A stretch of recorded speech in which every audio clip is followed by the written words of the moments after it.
Your family of origin is just that, family of origin. They are not, and may not be your family forever. Hello there. Don't want to make anyone wait any longer, so real quick, welcome to Reddit, where we shamelessly ask you to subscribe and like the video if you enjoy it, and where we say to smash the bell and hate ourselves for it while we go down an existential crisis mentally that slowly eats away at you day after day, video after video, late night of editing after late night of editing, until one day they find you on the roof barking at traffic with your underwear on your head blasting turn down for what from a speaker stuck in your, whoa, sorry, blacked out there for a second. Anyway, on with the video. Enjoy. r/justnofamily. The ridiculousness. Hey guys, it's been a minute. Things have been really quiet, and I thought for a while my parents, the ridiculous pair, had faded into the universe for another decade or so. Until this past weekend when she's hit the fan again. If you don't remember me, I'm the one who was NC with my parents for over a decade, until they found out I was pregnant and all hell broke loose, including multiple phone calls, CPS visit with a sheriff, because I was considered armed and dangerous, and a ton of legal drama. Check my history for the long tiring process. In a hoe, baby is doing so good, and being a mom is awesome. Life was pretty good until this last Sunday when it all came crashing down again. We had my daughter baptized on Sunday and invited friends and family for the ceremony and a lunch after. Our congregation is about 50 or so that would attend the lunch on top of the 30-ish family and friends we invited, and that's pretty small for us. Some background is needed for the next bit. My mom has 3 siblings, and since I was a little kid they are always at war with one another. I'm talking lawyers, years without talking, and wild accusations. My mom and my aunt, her sister, have never gotten along. When we were kids my mom insisted my aunt killed my grandfather and stole family heirlooms to sell for money. I'm telling you, crazy shiz. I personally haven't spoken to my aunt much after she got upset about some heirlooms that were gifted to me by my grandmother who passed away. She took me to lunch one day and asked for those things because she said she wanted them. I was a little shocked, but not really surprised, and when I told her no she stormed out of the restaurant and I had to get someone to come pick me up. I hadn't spoken to her since then but stupidly sent an invite because I didn't want to leave her out. I didn't ever get a response from her, but another family member texted me about directions and mentioned she would be bringing aunt. I was a little annoyed my aunt couldn't RSVP, but shrugged it off. The day of her baptism we arrive at the church and the family member is there without aunt and said she tried calling her but got no response.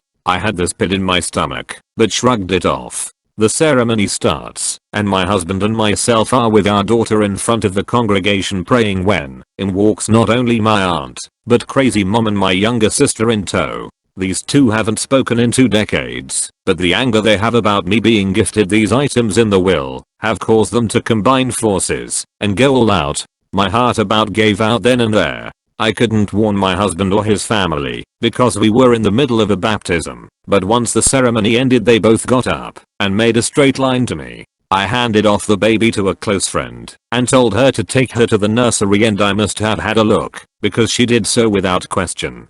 They rounded on me quickly and started in loudly. My mom called me a thief and told me she and my aunt deserved those heirlooms and I stole from them. She said I couldn't be as upset as them since they lost a mother. If you haven't read me history you should know my mom and aunt didn't speak to their mother, my grandmother, for 2 decades and didn't see her before she died. I took my grandmother to doctor visits and drove her on a lot of out-of-state trips when she wanted to visit friends and family. We were really close. When she needed things while in the hospital I went to get them and run errands for her.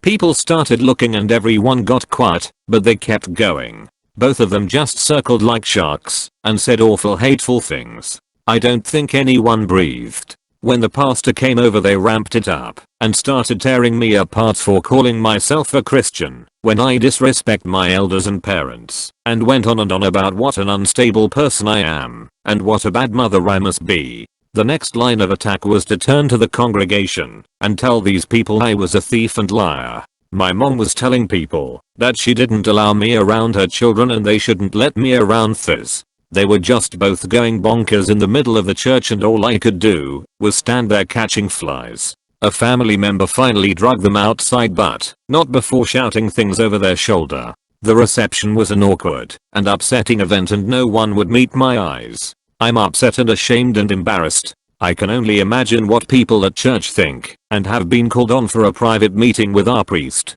What was supposed to be a special day for my daughter was ruined by the two of them, and man did they set off a bomb. I've been trying to wrap my head around it but all I can do is cry. My husband is so worried but it stresses me out because this is his childhood church. I feel like this is my fault and I just don't know how to move past this one. r/justnofamily. Ridiculous update. Thanks for all your sweet comments. Yes, I'm fine. We are fine. I seem to use the word fine a lot. We did go back to our church and no one said a word. I have a 1-year-old, so we skip into the second service late and slip out, usually because she gets wild early. We haven't really attended any church events, and that's where I'm right now. I'm still beyond embarrassed with how my mother burst in and ruined my daughter's baptism and went to therapy a couple of times a week after to really work through my feelings. I'm not sure if I'm over this yet. I feel like she didn't just mess with me this time. She messed with an important event centered around my daughter, and it takes my anger to another level. She's a Capitan Fishy Taco bitch. So yeah, that's where I am. Thanks for the hugs and all the sweet words. Sorry if I don't respond to you. I'm just trying to find my way through this. Yeah, no? r/justnofamily. Not much of a ridiculous update.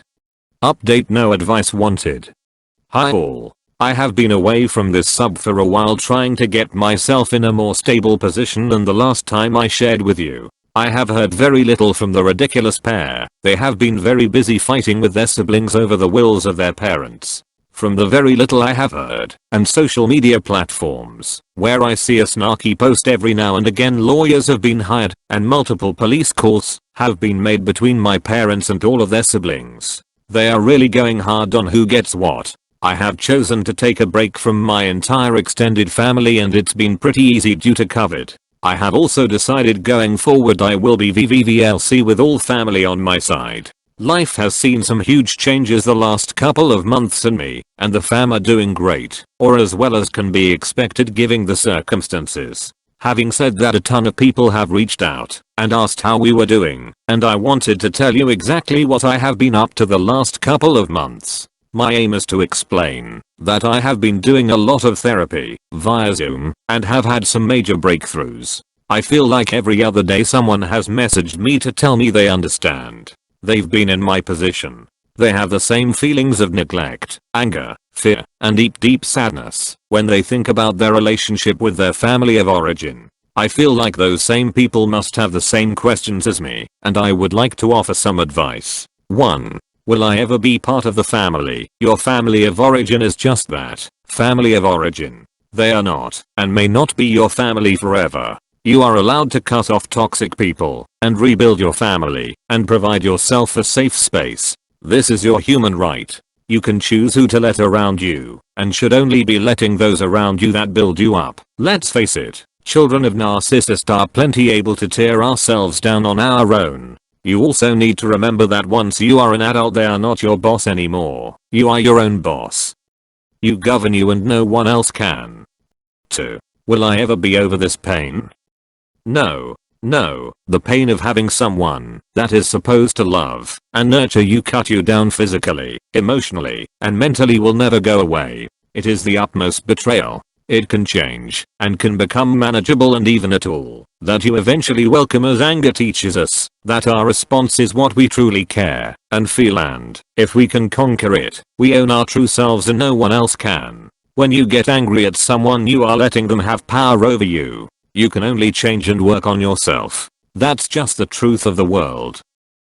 3. How do I overcome the trauma? The first step is acknowledgement that it happened. You may think back to a memory of abuse from your past and a time you were told it didn't happen that way. It wasn't that bad. You deserved it. Not that big of a deal. When people tell you that they are minimizing your pain and rug sweeping or not validating your feelings in the moment, and this can elicit a severe pain, be it in the form of fear, sadness, or anger. I had to make a list with 4 categories: mental, physical, emotional and neglect, and wrote down memories that fit whatever category. I thought about the time I was 4 and my father beat me with a rosebush branch for trying to give my sister a drink of water and swap out myself for my daughter. If she had been in my spot, did she deserve it?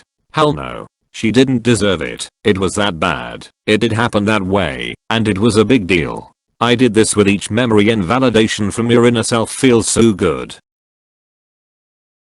If anyone would like to message and would like any information on the info that I've researched pertaining to this subject, please message me. I'm in no way a professional. I'm just a person going through the process of healing and understanding the pain and trauma that can result from being a lifelong scapegoat.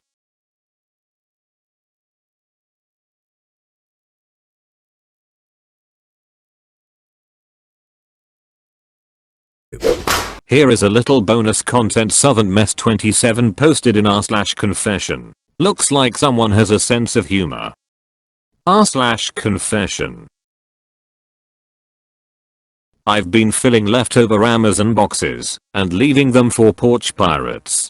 I own my own business and work from home. I do commercial work and jobs pay between $25,000 to $45,000 per check. I live in a rural area and my mailbox is a mile away on a busy road. I noticed checks missing and had to contact the post office and purchase a secure locked mailbox after someone broke into with a crowbar and stole over $50,000 of incoming checks. They weren't cashed, but it's a pain to get large or out-of-state commercial construction companies to reissue checks, and several Christmas packages went missing. I started to plan my revenge. For the past couple of months, every week I spent several hours constructing my revenge boxes. I carefully construct them so when they are opened the thief had to shake out glitter and used baby diapers that I've let sit outside for a while. Sometimes it's constructed so they get a handful of chicken or dog poop. All the packages always get picked up. Now I also have cameras that catch the thieves at different angles. It's so stupid, I was just so fed up. *we do commercial Tintin films. $25,000 for a job that takes 3 to 4 weeks is very little. After you pay payroll, sales tax, payroll taxes, bookkeeper, trucks, tools, insurance and everything else that goes into a small business. I'm not loaded, but my small business depends on these checks coming in on time. I have a post office box now, but let me complain for a second. As a working mom and wife who owns her own business in a very male-dominated field, I cannot tell you how much as I put up with every single day. Having to drive 15 minutes to a box I have to pay $300 a year to retrieve my personal and business mail. I have worked so hard for them. Driving the 15-minute drive home is a real drag in my day. I spend 30 minutes a day, 3 hours a week, 12 hours a month, and 144 hours a year en route to pick up mail. Let that sink in.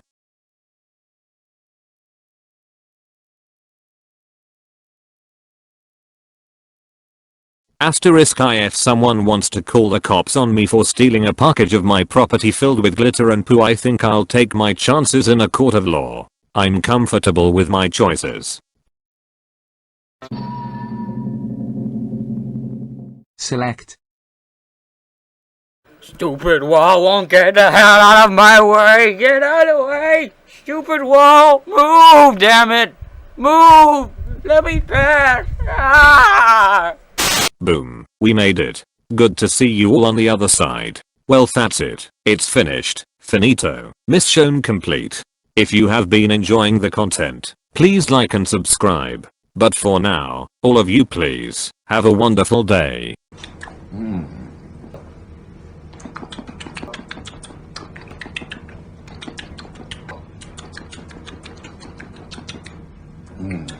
That's a 10.